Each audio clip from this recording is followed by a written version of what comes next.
आंखें खोलो वत्स मेघनाद, मैं तुमसे प्रसन्न हुआ। आंखें खोलो वत्स।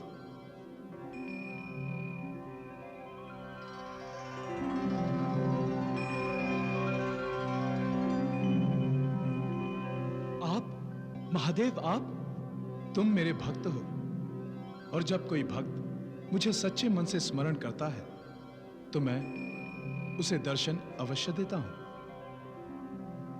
बोलो वत्स, क्या इच्छा है तुम्हारी? कृतार्थ हूं मैं आपका और अपने पिताश्री का, जिनके आदेश और परामर्श से मैं आपके दर्शन करने में सफल हुआ, धन्य हुआ। महादेव, आपके चरण शरण में अमोघ अस्त्र शस्त्रों को प्राप्त करने की कामना लाई है। तुम्हारी कामना अवश्य पूर्ण होगी मेघनाद। वत्स, कालचक्र, धर्मचक्र और ऐन्द्र चक्र अपने में आत्मसात कर लो।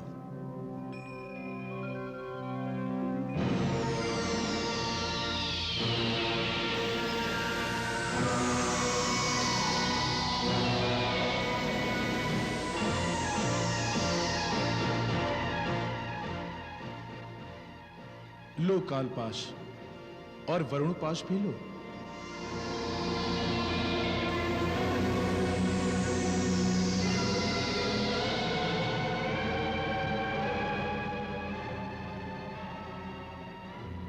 जब भी तुम मंत्र से अभिषिप्त करके जल छोड़ोगे तो ये सारे अस्त्र तत्काल प्रकट हो जाएंगे और तुम इनका प्रयोग प्रतिरोध के रूप में अपने शत्रुओं पर कर सकोगे। मैं आपका कृतार्थ हुआ प्रभु, मैं आपका कृतार्थ हुआ। वत्स मेघनाद, मैं तुम्हें अदृश्य चक्र भी प्रदान करता हूं, जिससे तुम युद्ध करते समय जब भी चाहो अदृश्य हो सकोगे।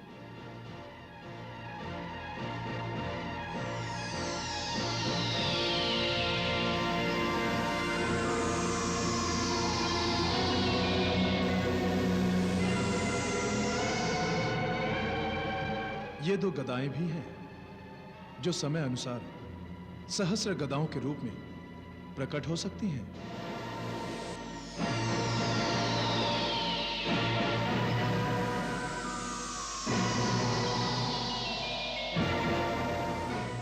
हे आशुतोष, आपने तो मेरी कामना से भी अधिक मुझे दे दिया। आप बड़े दयालु हैं प्रभु, आपकी जय हो। एक बात का ध्यान रखना वत्स, जब कोई 12 वर्षों तक ब्रह्मचारी रहने वाला योगी एकांत में तुम्हारे सम्मुख आएगा, तब तुम इन सारे अस्त्रों की शक्तियों को भूल जाओगे। कभी भूल कर भी एकांत में किसी ब्रह्मचारी के दर्शन मत करना। बड़ी कृपा की कृपालु, बड़ी कृपा की। तुम्हारा कल्याण हो।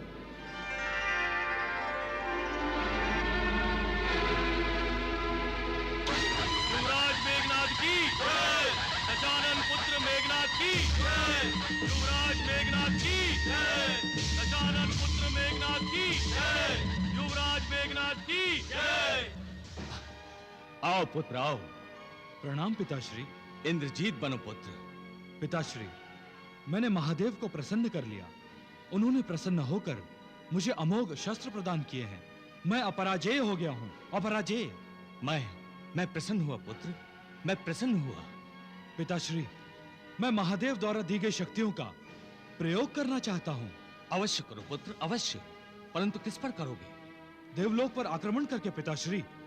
मैं देवराज इंद्र से युद्ध करना चाहता हूं। अवश्य पुत्र, अवश्य। जाओ, हमारा पुष्पक विमान ले जाओ और विजयी होकर लौटना। आशीर्वाद दीजिए पिताश्री, आशीर्वाद दीजिए। विजयी भव।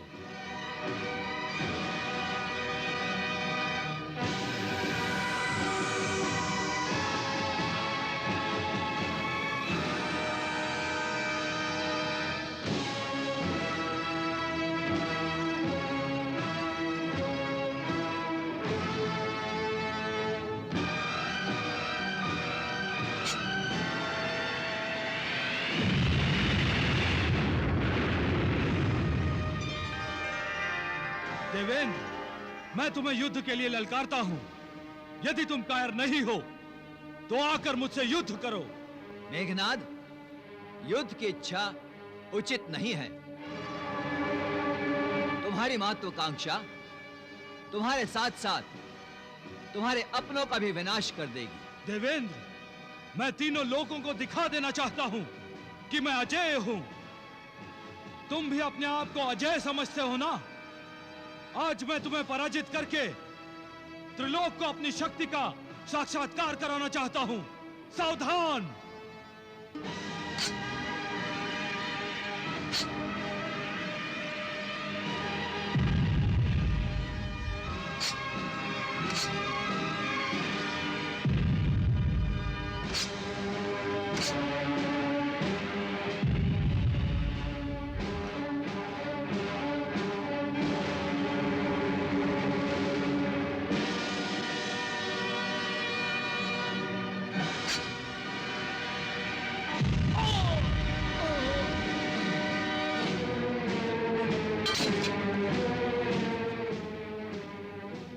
हे देवादिदेव शिव शंकर, आपके दिए हुए महास्त्र का प्रयोग करने जा रहा हूं। आप मुझे आशीर्वाद दीजिए।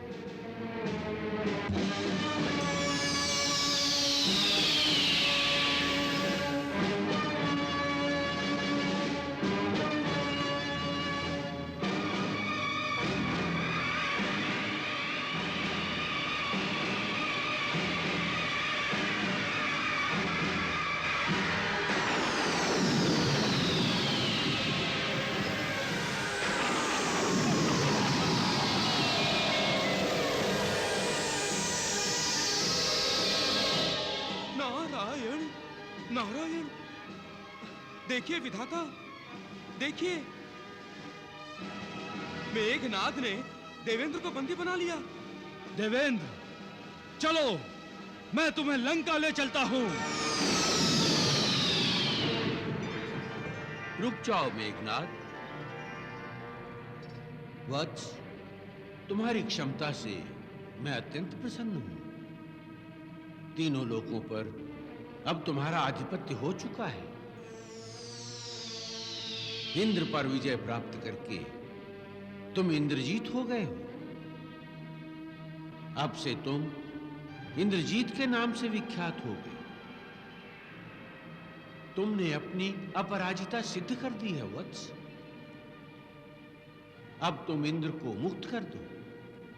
उसके बदले तुम देवताओं से जो कुछ भी चाहोगे वो तुम्हें मिल जाएगा। ब्रह्मदेव, यदि आप इंद्र को मुक्त चाहते हैं तो मुझे पहले अमृतत्व का वरदान दीजिए।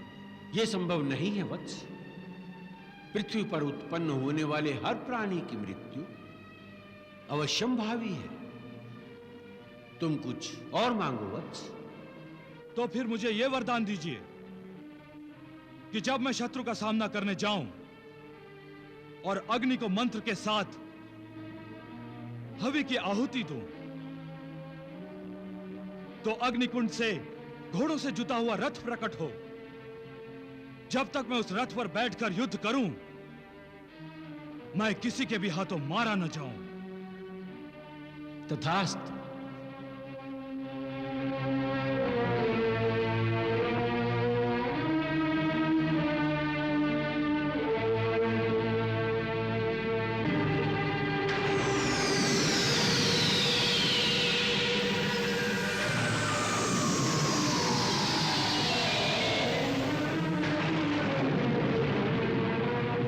नारायण नारायण।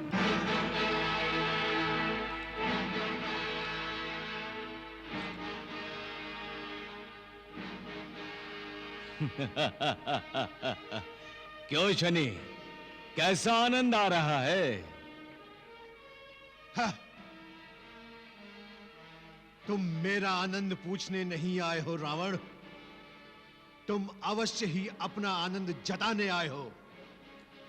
बोलो, अपने पापों का घड़ा भरने के लिए आज किस पर अत्याचार करके आए हो? बोलो। मैं तुम्हें एक शुभ समाचार सुनाने आया हूं। मेरा पुत्र मेघनाद इंद्रजीत हो गया है। उसने इंद्र को पराजित कर दिया है शनि, पराजित कर दिया है। क्यों, अब हंसी नहीं आ रही है? हंसो, हंसो शनि। हंसो।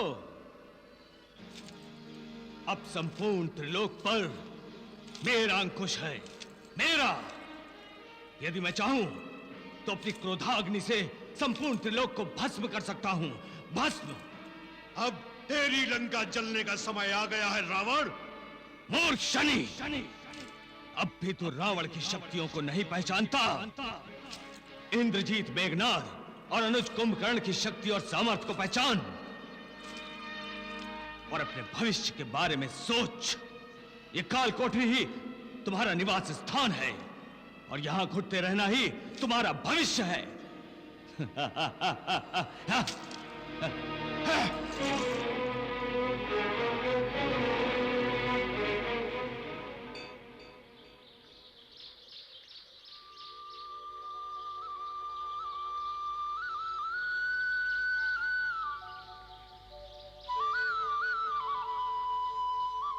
प्रकृति में बहुत से शरीर हैं, जानवरों के, पक्षियों के, जलचरों के, परंतु संसार में सबसे दुर्लभ, सबसे उत्तम शरीर मानव शरीर है।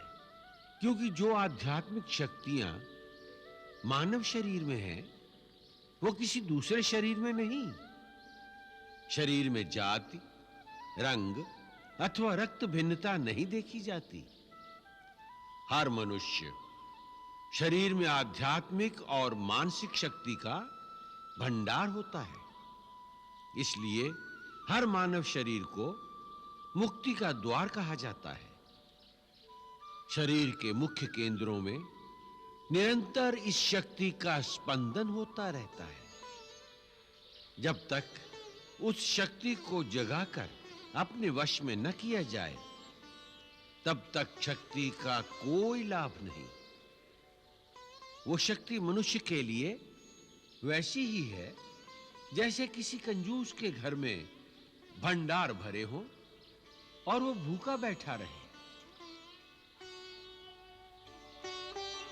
मानव शरीर में इस शक्ति के 7 केंद्र होते हैं, जो योगाभ्यास द्वारा जगाए जा सकते हैं। मैं तुम्हें अपने शरीर के ये 7 चक्र दिखाता हूं। ये देखिए, सबसे पहला है मूलाधार चक्र। यह शक्ति का मूल निवास स्थान है। यहां जिस रूप में ये निवास करती है, उसे कुंडलिनी भी कहते हैं। गुरु की कृपा और सहायता से इस शक्ति को यहां से जगाकर दूसरे केंद्र तक पहुंचाया जाता है, जिसे स्वाधिष्ठान चक्र कहते हैं। फिर स्वाधिष्ठान चक्र को भेद कर जब ये शक्ति आगे बढ़ती है, तो तीसरे केंद्र मणिपुर चक्र तक पहुंचती है। फिर मणिपुर चक्र भेद कर इस शक्ति को चौथे केंद्र अनाहत चक्र तक पहुंचाया जाता है। वहां से विशुद्ध चक्र और विशुद्ध चक्र से यह शक्ति सहस्रार चक्र को जागृत करती है। श्वेत वर्ण और भ्रिकुटी के मध्य में 2 पंखुड़ियों के बीच स्थित होता है उसका बीज मंत्र ओम। यदि इस परम शक्ति का दुरुपयोग किया जाए या इसमें कोई भूल की जाए, तो फिर ये शक्ति बेकाबू हो जाती है, जिससे साधक भटक जाता है। और सावधान, भटका हुआ साधक भयंकर होता है। वो इस शक्ति से दूसरों का भी नाश कर सकता है और अंत में यही शक्ति उसका भी नाश कर देती है। इसलिए यह आवश्यक है कि गुरु की आज्ञा और सहायता के बिना यह अभ्यास न किया जाए। जब यह शक्ति जागृत होती है, तो सब केंद्रों में ऊर्जा और तेज का एक ऐसा वेग होता है जैसे गंगा का प्रवाह हो।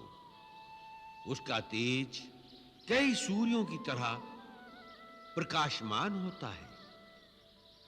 कुंडलिनी जब आगे बढ़ती है, तो साधक को चेतना की अलग-अलग परतों का अनुभव होता है। यहां तक कि जब वो छठे चक्र का भेदन करके सहस्रार तक पहुंचती है तो योगी पूर्ण समाधि में लीन हो जाता है, जहां प्रकाश ही प्रकाश है। वहां पहुंचकर एक अलौकिक आनंद की अनुभूति होती है, जहां मानव की चेतना आदि और अंत की सीमाओं को पार कर जाती है। वो परम चेतना परिसीमा है, जहां तीनों काल और समस्त लोक सदैव प्रकाशित रहते हैं, सदैव प्रकाशित रहते हैं। अरे नारायण नारायण, देख रहे हैं विधाता, देख रहे हैं गुरु विद्या निधि को विद्या दे रहे हैं।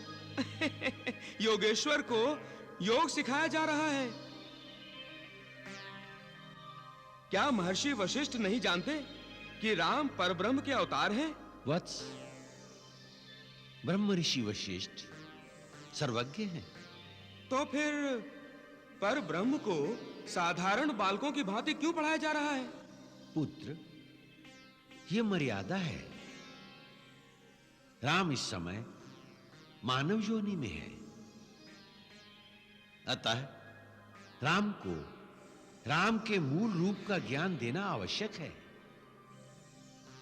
जैसे झिल्ली में गर्भ और काई में स्वच्छ जल छिपा रहता है, वैसे ही मानव संस्कारों, प्रारब्धों, पाप, श्राप में मानव का मूल ज्ञान छिपा रहता है। महर्षि काई को हटाकर अमृत जैसे जल का बोध करा रहे हैं। तो क्या मानव अवतार में परमात्मा भी अपना स्वरूप भूल जाते हैं? वत्स, प्रकृति के अपने नियम हैं, उसकी अपनी मर्यादा है, अपनी सीमा है। उज्ज्वल आत्मा का प्रकाश उजला ही होगा, किंतु गुरु को ऊपर पड़े आवरण को हटाना ही पड़ता है। पुत्र, गिरति विनाशयति अज्ञानम अंधकारम छ गुरु, अर्थात जो अज्ञान अंधकार के आवरण को नष्ट कर देता है, वही गुरु है। हाँ।